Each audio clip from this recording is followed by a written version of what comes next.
yes, it is very much a possibility that one can transform his form if he wishes to.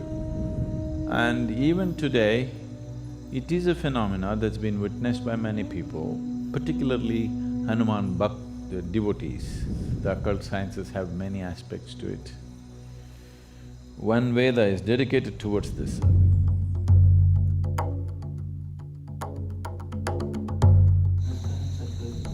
From childhood I used to hear about Hanuman. About what? Hanuman. Hanuman.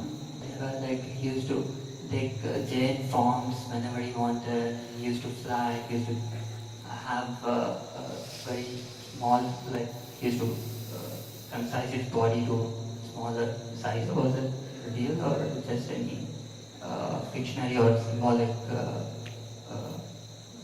symbolic science or something like that? Thank you. About a certain person becoming small or big or flying or doing something else, is that a possibility? Very much a possibility, very much a reality. It was very much prevalent in this country, in this culture, but it was looked down upon. But it was looked up elsewhere, particularly in the Native American cultures. There is a whole tradition of shamanism where it is… even today there's any amount of talk about how a Native American shaman becomes an eagle, becomes a fly, becomes a wolf, transforms himself into some other form and gets there and all this. So these are not just stories, it is very much a possibility that one can transform his form if he wishes to. There is a panel in the Dhyana Linga where somebody transformed himself into a form that was relevant to someone else. Have you noticed it? You did not? So, about people taking on the forms that they wish according to the convenience is not a new thing or it's not an unheard of thing. Almost in every part of the world it is there. Particularly it is being publicized in a big way about the North American and South American shamans these days, about shamans becoming eagle and becoming wolf. These two forms are very common for them. That was not unheard of here, but it was looked down upon in this culture. There it is being looked up to because this is not spirituality, this is occult.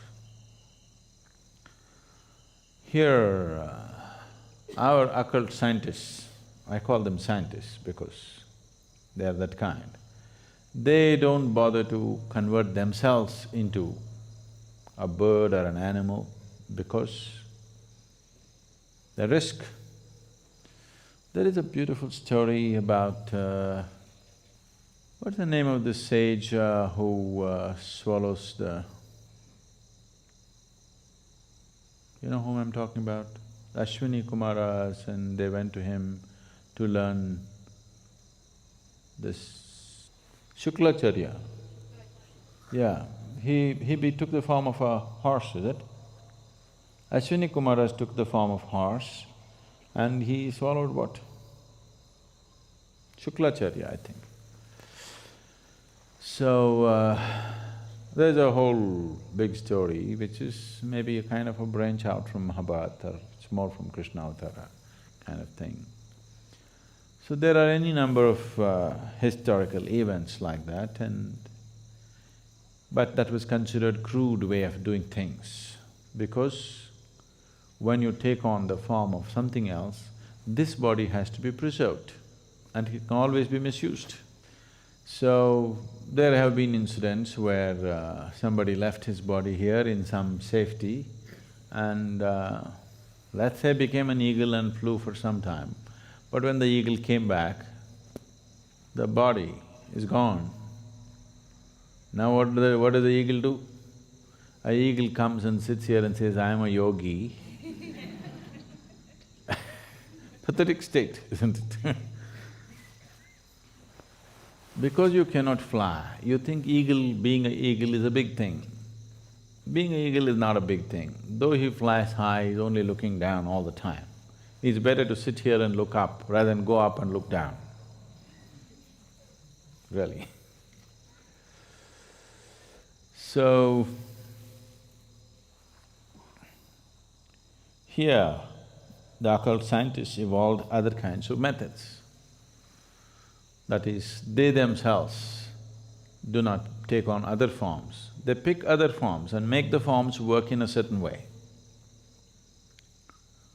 They will take a certain animal. Usually, one thing that is heavily used is a chicken. Oh, you think that's a waste, huh?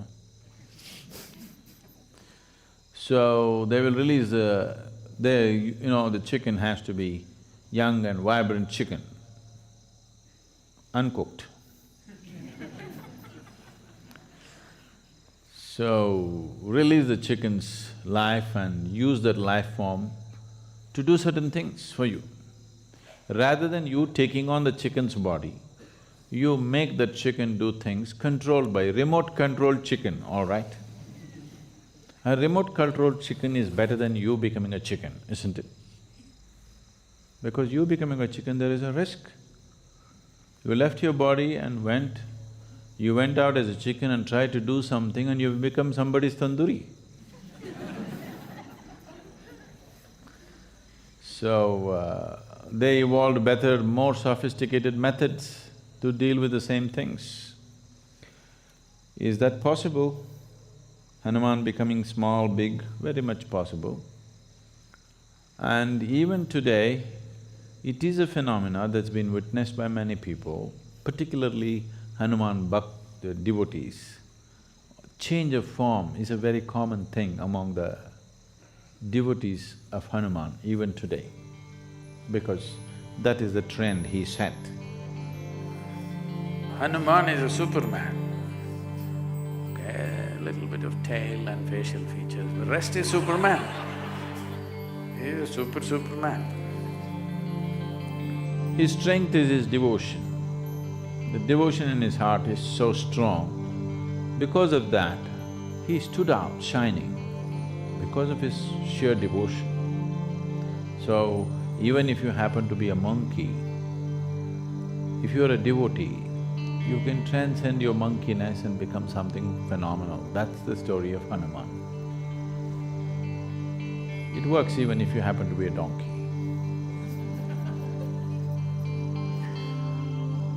So, yes, the occult sciences have many aspects to it. One Veda is dedicated towards this, Atharvana Veda is all about this.